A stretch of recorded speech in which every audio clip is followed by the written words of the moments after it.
Welcome back to the channel and welcome to the second part of this long-haul domestic virtual flight where we're recreating the air tanker service between RAF Brize Norton in Oxfordshire and RAF Mount Pleasant in the Falkland Islands. And we're starting this video where we left off in the last episode at Dakar in Senegal. And as I explained in part 1, air tanker would normally fly this service using an Airbus A330-300, but of course I only have the A330-300 for prepared 3D version 4.5 from Aerosoft, who simply never produced the .200 variant. And that of course presents the first challenge for this flight because the A330-200 has got an extra fuel tank, or certainly can carry more fuel than the -300 series. So with 200 packs and 8 metric tons of cargo, which was exactly the same load that I loaded, funny enough, at Brize Norton in the previous flight, we simply cannot take on enough fuel for this virtual flight to make it down to Mount Pleasant, with the alternate of Punta Arenas in southern Chile. Anyway, the great news for you the viewer is I can't cheat on this flight, because once I've loaded the fuel on the Aerosoft Airbus, that's it. I can't manually load the tanks in flight, so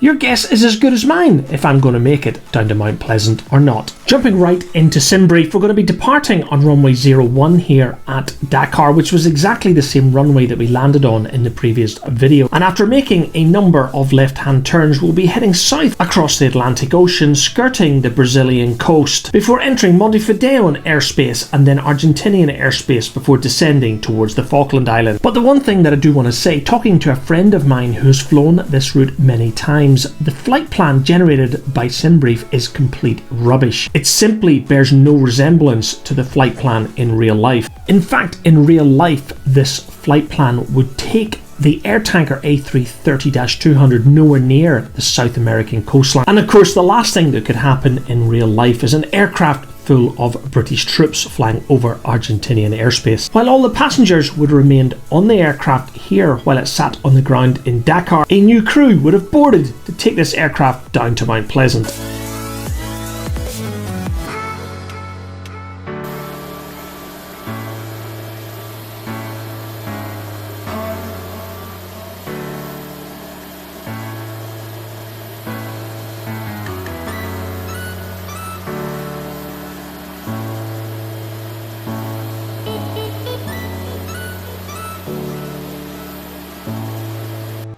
Line 2232 is clear to Mount Pleasant Airport as filed. Fly runway heading, climb and maintain altitude 8,000. Departure frequency is 120.5, squawk 7776.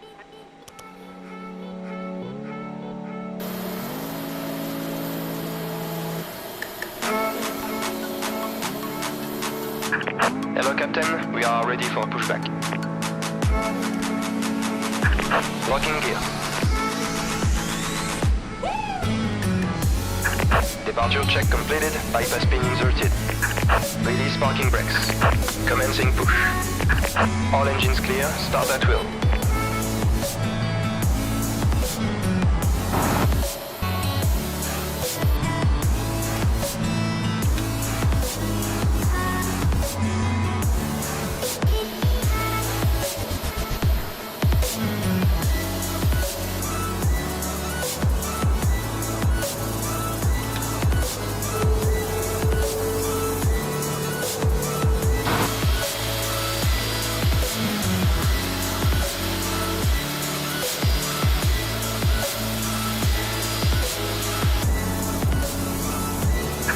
Set parking brakes.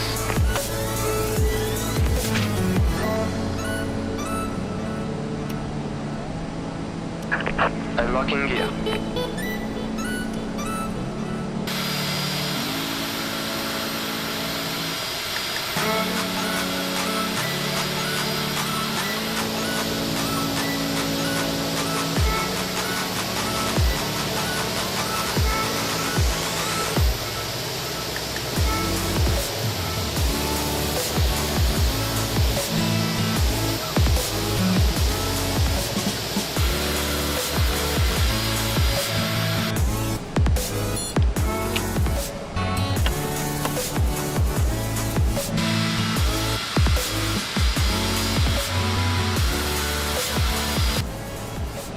Taxi, short runway 1.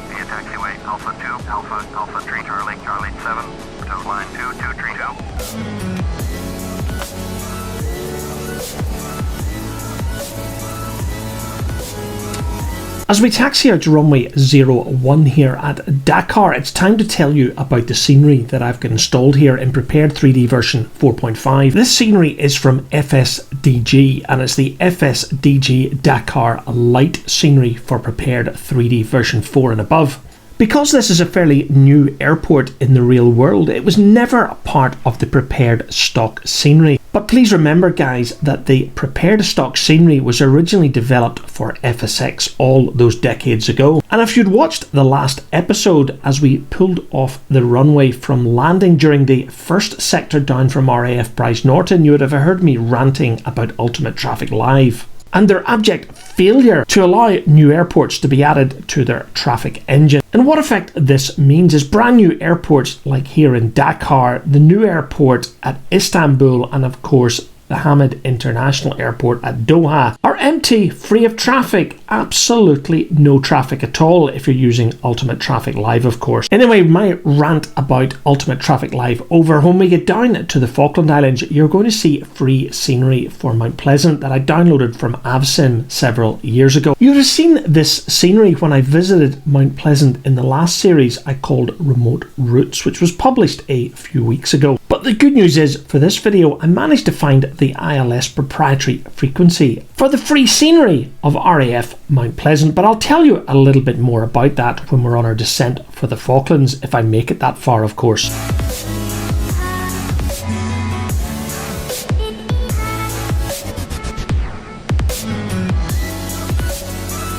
Line 232, cleared for takeoff, runway 1, surface 1039er at 6.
Left heading 180, climb and maintain altitude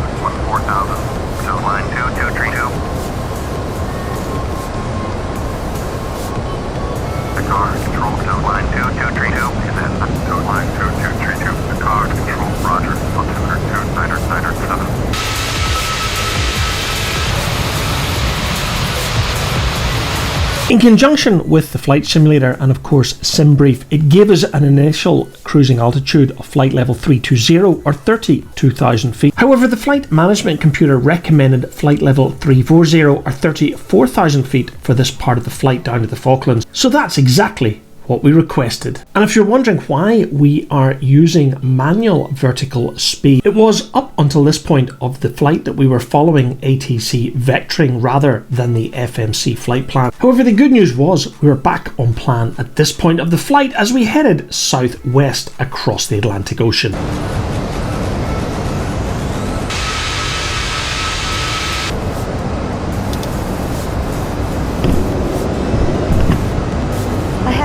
For you, Captain. Here you are.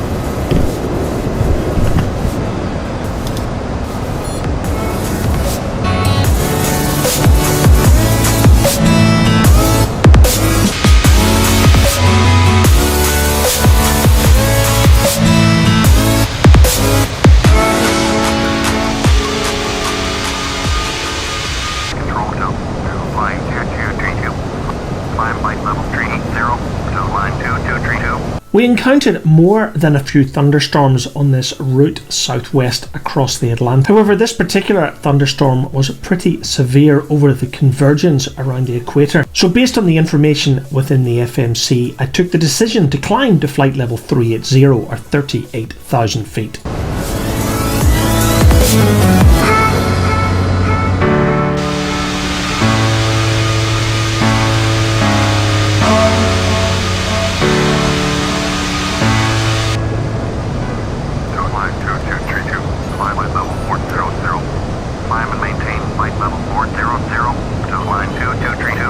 And our final step climb to flight level 400 or 40,000 feet would happen over the southern Atlantic while talking to Argentinian ATC, which of course in real life would be done by data link. At the end of the day, home flight simulators aren't perfect.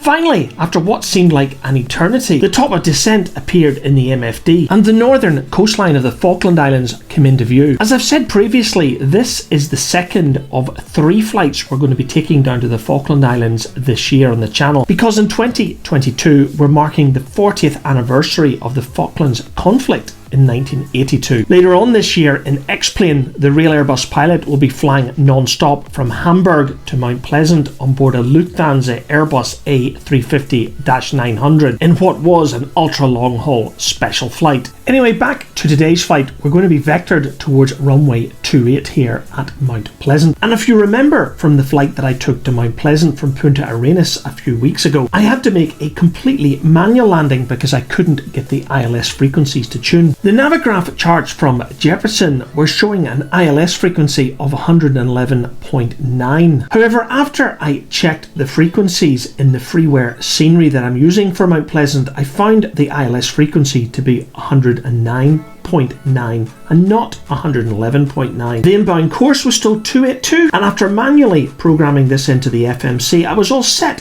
for landing here at Mount Pleasant.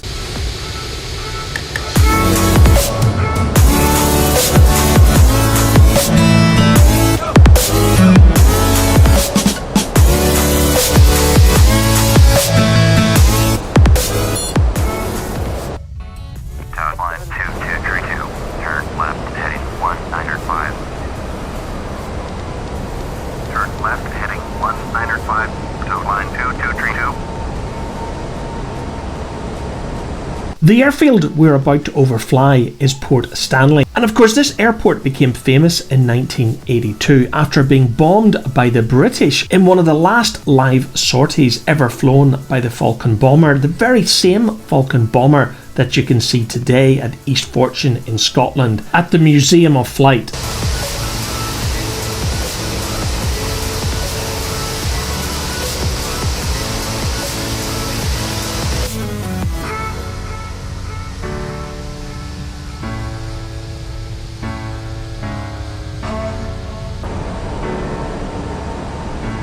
Right, heading 255, climb 2,300, clear ILS. Runway 28, approach, maintain 2,000. 8,300. Tell established. Tower on 133.35, so line 2232.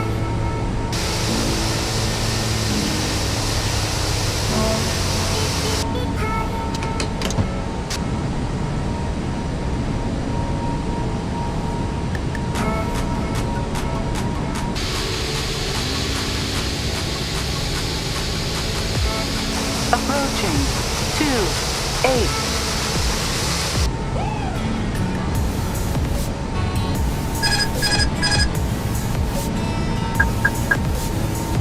500.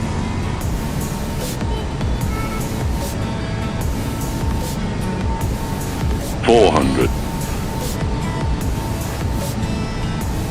100 above. 300.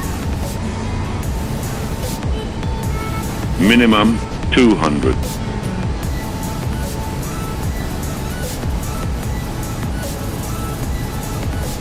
100. 50, 40, 30, 20. Retard, retard.